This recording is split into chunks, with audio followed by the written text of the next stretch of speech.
Asia কাপের আগে নেদারল্যান্ডসের বিপক্ষে সিরিজ খেলবে বাংলাদেশ ক্রিকেট দল। যে স্কোয়াড নিয়ে এখন বড় সমস্যায় টিম ম্যানেজমেন্ট। ব্যাকআপ ওপেনারের ভাবনা আছে নাইম এবং সৌম্য সরকারকে নিয়ে। মিডল অর্ডারে মিরাজের সঙ্গে আলোচনায় আছেন নুরুল হাসান সোহান। পেস ইউনিট নিয়ে চলছে চুলচেরা বিশ্লেষণ। সব মিলিয়ে নেদারল্যান্ডসের বিপক্ষে কেমন হতে পারে টাইগারদের স্কোয়াড, জানবো রিপোর্ট। এশিয়া কাপের বাকি আরও প্রায় ১.৫ মাস। লম্বা সময়ের মাঝে আন্তর্জাতিক ম্যাচ না থাকায় কিছুদিন আগে হতাশা প্রকাশ করেছিলেন টি-20 অধিনায়ক লিটন কুমার দাস। তবে এবার সেই দুশ্চিন্তা কেটে গেছে।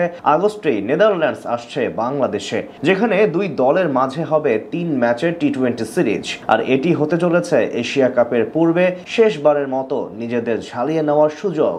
এদিকে ক্রিকেটারদের মতোই এই সিরিজটি বেশ গুরুত্বপূর্ণ নির্বাচক ও টিম ম্যানেজমেন্টের জন্য। কেননা আসর শুরুর আগে স্কোয়াড গঠন এবং সবাইকে পরীক্ষা নিরীক্ষা করার শেষ মঞ্চ হিসেবে দেখা হচ্ছে এই ৩ ম্যাচকে। প্রতিপক্ষ নেদারল্যান্ডস হলেও সিরিজ নিয়ে বেশ serious head of coach Phil Simmons. তাই স্বাভাবিকভাবে প্রশ্ন উঠেছে, সিরিজে কেমন হতে পারে টাইগার ১৫ সদস্যের স্কোয়াড। শ্রীলঙ্কা এবং পাকিস্তানের বিপক্ষে সবশেষ দুই সিরিজে দাপুটে জয় পেলেও টাইগারদের চিন্তার অন্যতম বড় কারণ ব্যাকআপ ওপেনার। বর্তমানে জাতীয় দলের সংক্ষিপ্ত ফরম্যাটে অনেকটাই থিতু হয়ে গেছেন তানজিদ তামিম এবং পারভেজ হোসেন ইমন। তবে কোনো কারণে দুজনের একজন না থাকলে কি হবে সেটা নিয়ে দুশ্চিন্তায় আছে টিম ম্যানেজমেন্ট। ঘরোয়া লিগে দুর্দান্ত পারফরমেন্স করে দীর্ঘদিন পর সুযোগ পেয়েও কাজে লাগাতে পারেননি নাইম শেখ। তাই নেদারল্যান্ডসের বিপক্ষে আপাতত সৌম্য সরকারকেই ব্যাকআপ হিসেবে দেখছেন অনেকেই। যদিও স্কোয়াডে বাড়তি একজন পেসার যোগ করা হলে তার সুযোগ পাওয়ার সম্ভাবনা খুবই ক্ষীণ। ৩ নম্বরের জন্য থাকবেন অধিনায়ক লিটন কুমার দাস।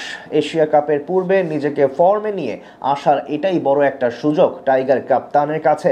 এরপর মিডল অর্ডার নিয়ে আছে বেশ কিছু প্রশ্ন। শেষ দুই সিরিজে এখানে তাওহিদ হৃদয়ের সঙ্গে দেখা গেছে অলরাউন্ডার মেহেদী হাসান মিরাজকে, কিন্তু দুজনের একজনও তেমন ভাবে পারফরমেন্স করতে পারেননি। তাই এখন গভীর চিন্তায় নির্বাচকরা। বিশ্লেষকদের মতে হৃদয়কে রাখা গেলেও মিরাজকে বাদ দেওয়া উচিত টি-20 স্কোয়াড থেকে। তার পরিবর্তে অনেকে এখানে নুরুল হাসান সোহানকেই দেখছেন। শেষ ২ বছরে ঘরোয়া লিগে দারুণভাবে প্রমাণ করেছেন এই উইকেট কিপার ব্যাটসম্যান।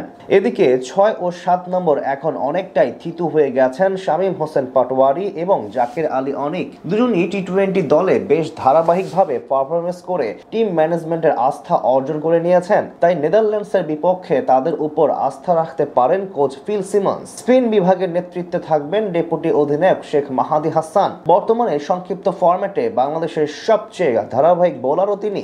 মাহাদির সাথে আরও থাকতে পারেন বামহাতি নাসুম আহমেদ এবং লেগ স্পিনার রিশাদ হোসেন। ৩ জনকে নিয়ে বলা চলে এক বৈচিত্র্যময় স্পিন অ্যাটাক গড়ে তুলবে নির্বাচকরা। পেস ইউনিটে মুস্তাফিজুর রহমান এবং তানজিম হাসান সাকিব অনেকটাই নিশ্চিত। তাদের সাথে অলরাউন্ডার হিসেবে সুযোগ পেতে পারেন মোহাম্মদ সাইফুদ্দিন এবং তাসকিন আহমেদকেও দেখা যেতে পারে, যেটা হলে সুযোগ পাবেন না সৌম্য সরকার।